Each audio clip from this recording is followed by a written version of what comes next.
Morning students. आज हम लोग इस नज़्म हमारा वतन दिल से प्यारा वतन की मशक को सॉल्व करेंगे, यानी कि इसकी एक्सरसाइज को सॉल्व करेंगे। हमने इस नज़्म को पढ़ा और उम्मीद करते हैं कि आपको यह समझ में आई होगी।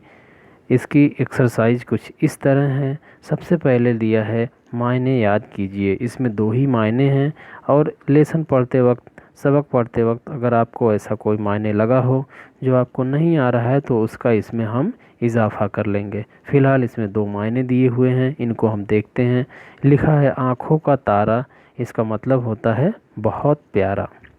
फिर क्या है, तैयारियाँ, मतलब यहाँ मुराद आरास्तगी से है, यानी सजावट है, साज सजावट।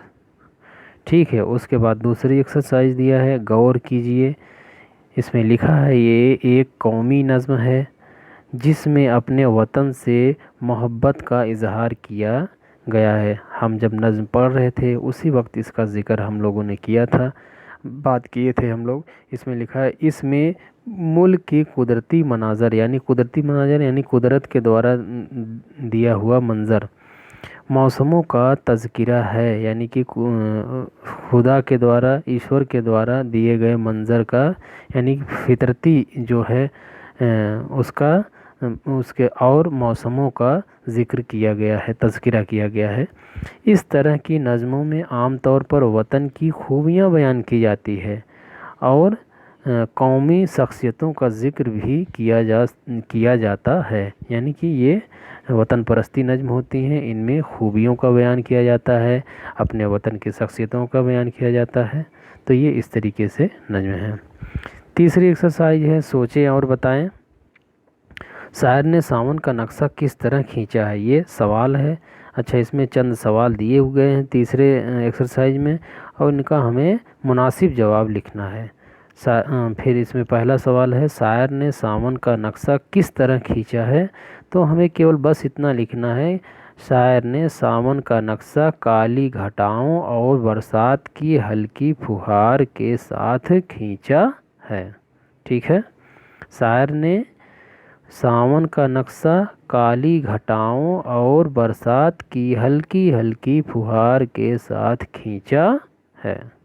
ठीक है। दूसरा सवाल है नज़्म में किन दो दरियाओं का जिक्र किया गया है, यानी कि इस नज़्म में दो दरियाओं का जिक्र आया था, तो उसमें क्या लिखें, इसमें क्या लिखेंगे हम, नज़्म में गंगा और जमुना दो दरियाओं का जिक्र किया गया है। आपका ये भी क्वेश्चन हो गया, आपका ये भी हो गया।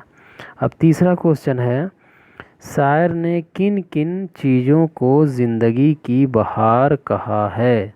शायर ने किन किन चीज़ों को ज़िंदगी की बहार कहा है, आपने आखिरी में पढ़ा होगा वतन की मोहब्बत, आप देख पा रहे होंगे, वतन की मोहब्बत हो या माँ का प्यार, इसी से है ज़िंदगी, ये आखिरी वाला बंद, इसी से है इस ज़िंदगी की बहार, वतन की मोहब्बत हो या माँ का प्यार।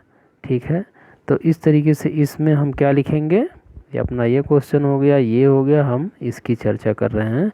शायर ने किन किन चीज़ों को ज़िंदगी की बहार कहा है, शायर ने वतन की मोहब्बत और माँ के प्यार को ज़िंदगी की बहार कहा है।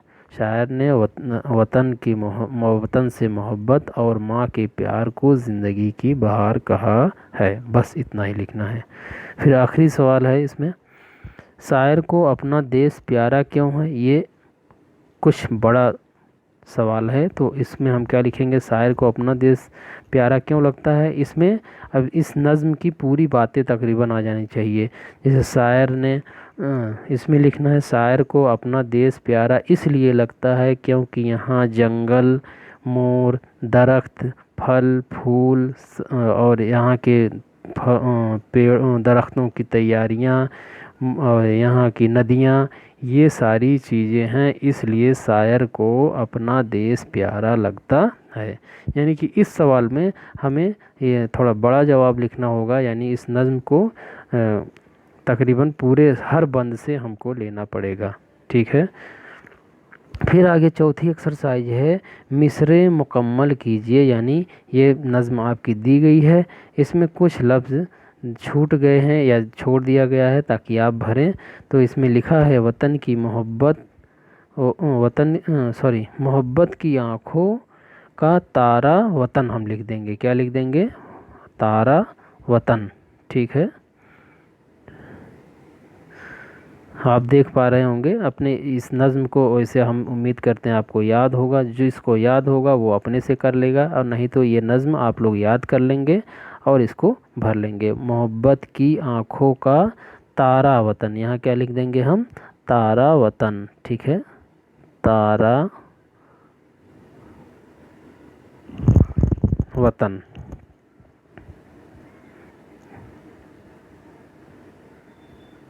तारा वतन।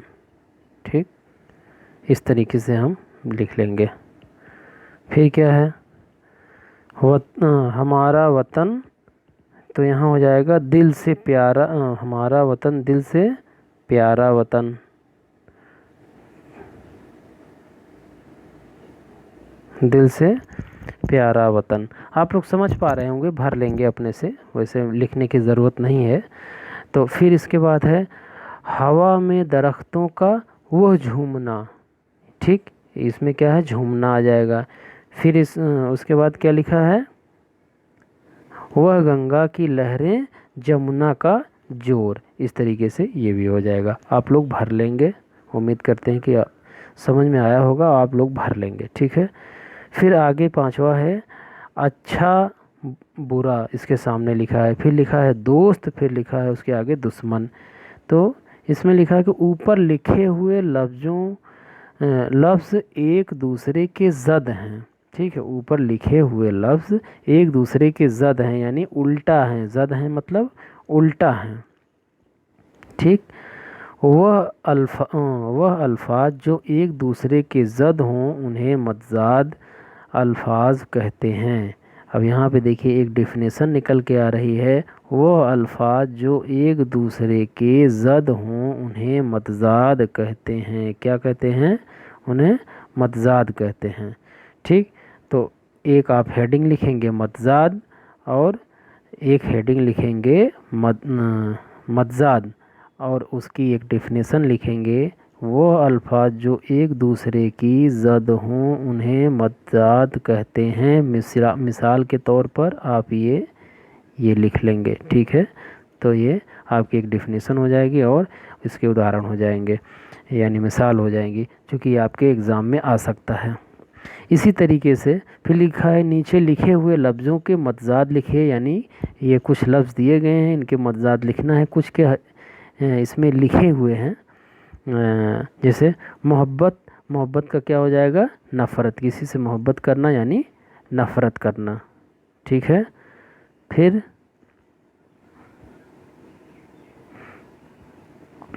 मोहब्बत का नफ़रत हो गया। फिर ज़िंदगी का मौत हो गया। फिर ठंडा का गर्म हो गया। कमज़ोर का ताकतवर हो गया। बहादुर का बुज़दिल हो गया। ठीक, इस तरीके से इसके उल्टा यानी विलोम हम लिख लेंगे। फिर आखिरी है दी हुई मिसाल के मुताबिक जोड़ मिलाना है। इस तरफ एक एक इधर लिखा है तैयारियां, और तैयारियों को इससे फुलवारियां से मिलाया गया है।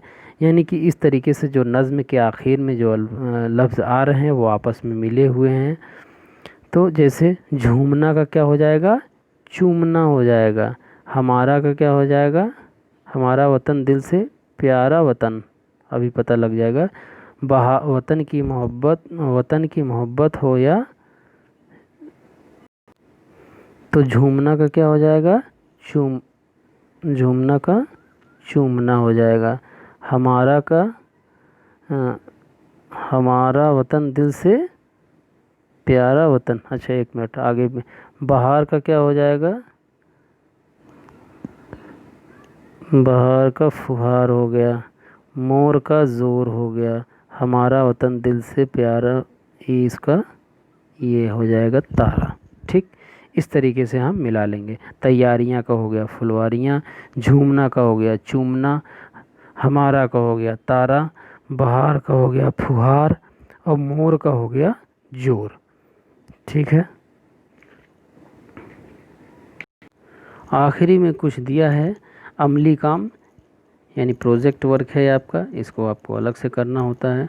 इसमें फिर क्या है, पहला है हुब्बे वतन से मुताल्लिक़ कोई दूसरी नज़्म तलाश करके अपनी कॉपी में लिखना है। हुब्बे वतन से मतलब यानी वतन से जो ऐसी नज़्म जिसमें वतन से मोहब्बत और प्यार की बातें की गई हो, ऐसी ही कोई नज़्म इससे रिलेटेड, मुताल्लिक़ का मतलब रिलेटेड, संबंधित, से मुताल्लिक़ दूसरी कोई नज़्म आप तलाश करके अपनी याद से लिखिए। फिर क्या है, अपने वतन की अहम खूबियाँ बयान कीजिए। 8-10 जुमले में आप अपने वतन पर एक मज़मून लिख सकते हैं, इसकी खूबियों का ज़िक्र कर सकते हैं, उसको लिख सकते हैं। तो इस तरीके से ये आपका इस लेसन का मस्क रहा, एक्सरसाइज रहा। उम्मीद करते हैं कि आप लोगों को समझ में आया होगा और ये एक्सरसाइज आप लोग अपनी पूरी कर लेंगे। तो मिलते हैं नेक्स्ट क्लास में। ओके बच्चों, जय हिंद, जय भारत।